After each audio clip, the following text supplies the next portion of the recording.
Salut! Alors aujourd'hui on se retrouve pour la première vidéo théorie de ma chaîne. Donc c'est un peu un événement quoi, non. Alors d'habitude je suis pas trop fan, mais là c'est une exception parce qu'il y a quand même pas mal de preuves intéressantes concernant cette théorie et qu'en plus ça concerne un personnage emblématique de l'univers manga, Jiraiya. Qui n'aime pas Jiraiya? Connaissez-vous une personne sur cette terre qui n'aime pas Jiraiya? Si c'est le cas, éloignez-vous-en car c'est sûrement un être mauvais. Voilà, je vous préviens. Mais quelle est donc cette théorie? Eh bien cette théorie dit tout simplement que le personnage de Koji dans Boruto serait en réalité Jiraiya. Alors au début je trouvais cette théorie totalement farfelue, mais après avoir lu 33 chapitres de Boruto, force est de constater que rien ne vient contredire cette théorie de manière absolue et définitive. C'est même plutôt l'inverse puisque tu as des éléments qui vont dans le sens de cette théorie. Donc le doute est permis et non pas vendredi. Oui c'est nul oui. Surtout que grâce à l'aspect technologique de Boruto, on peut très bien imaginer que Koji est bel et bien Jiraiya, mais pas le Jiraiya d'antan. On peut très bien imaginer que quelqu'un a retrouvé le corps de Jiraiya et l'a modifié pour en faire un réceptacle, une sorte d'outil technologique ou un clone génétique par exemple. Alors l'inspecteur a réuni 5 éléments qui vont dans le sens de cette théorie. Est-ce que vous êtes prêts? De toute façon, on s'en fout. Alors, premier élément, simple, basique, rapide, on n'a jamais retrouvé le corps de Jiraiya. Donc, à partir du moment où on sait même pas où se trouve le corps de Jiraiya, le doute est permis. Déjà, à l'époque de Naruto, quand Naruto n'était même pas encore terminé, t'avais déjà des théories comme quoi Jiraiya n'était pas réellement mort. Le fait qu'on n'ait jamais retrouvé son corps, ça a alimenté plein de théories. Bon, certaines totalement débiles, hein, oui. Mais voilà, ça sème le doute. Son corps, il est où? Je sais pas.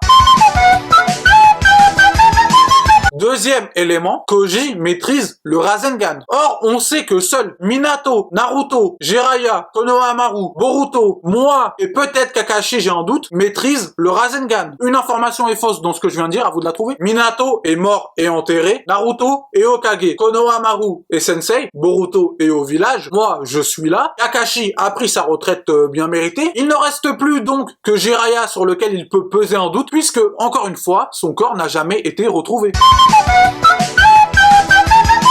Troisième élément, Koji peut invoquer des crapauds. Encore une fois, les seuls à avoir signé un contrat avec les crapauds, puisque tu peux pas invoquer de crapauds sans signer ce fameux contrat, hein, c'est Naruto, moi, peut-être Minato, j'ai un doute, et Jiraiya. Et encore une fois, Minato est bel et bien mort et enterré, hein, faut le laisser tranquille maintenant. Naruto et Hokage, il ne reste plus donc que Jiraiya de plausible. Là, je procède par simple soustraction. C'est totalement basique, j'ai l'impression de jouer au jeu de société qui est. Est-ce que mon personnage maîtrise le Rasengan?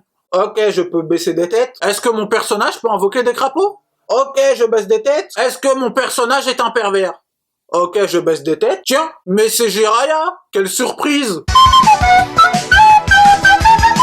Quatrième élément, Koji connaît des informations sur Konoha que seuls des habitants de Konoha peuvent connaître. Comme le fait par exemple que le clan Yamanaka contrôle le chakra de tous ceux qui entrent dans le village de Konoha. C'est troublant parce que c'est une information que même les habitants lambda de Konoha, ceux qui sont pas shinobi, ne connaissent pas forcément.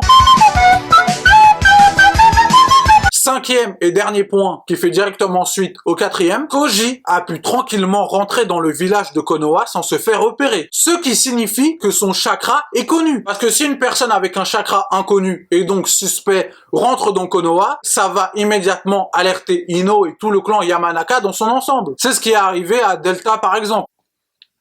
Donc voilà, vous conviendrez, je pense, que tous ces éléments sont troublants et tout du moins permettent le doute. On a un personnage qui maîtrise le Rasengan, peut invoquer des crapauds, connaît des informations sensibles sur Konoha et peut rentrer et sortir du village de Konoha tout à fait tranquillement. Et le plus important dans tout ça, c'est que même si au final, Koji s'avère ne pas être Jiraiya, ce qui est tout à fait possible, bien sûr, on peut au moins constater que les auteurs ont tout fait pour le faire croire. Tous les éléments dans un manga sont sciemment utilisés et fait par l'auteur, il fait rien au hasard. Enfin si, des fois, mais là je pense pas. Et rien que le fait que Koji soit l'un des seuls, voire le seul à porter un masque de toute l'organisation Kara, ça devrait nous mettre la puce à l'oreille, hein, même si j'aime pas cette expression nulle. Donc voilà, c'en est fini de cette vidéo théorie. N'hésite pas à me donner ton avis en commentaire sur cette théorie, hein, avec des arguments si possible, merci. N'hésite pas à me dire si tu veux voir d'autres vidéos théorie sur la chaîne, pourquoi pas, on verra. Si t'as aimé cette vidéo, n'hésite pas à liker, à commenter, à t'abonner, mais tu fais comme tu veux comme d'habitude. Bonne journée, bonne soirée, bonne vie, adios.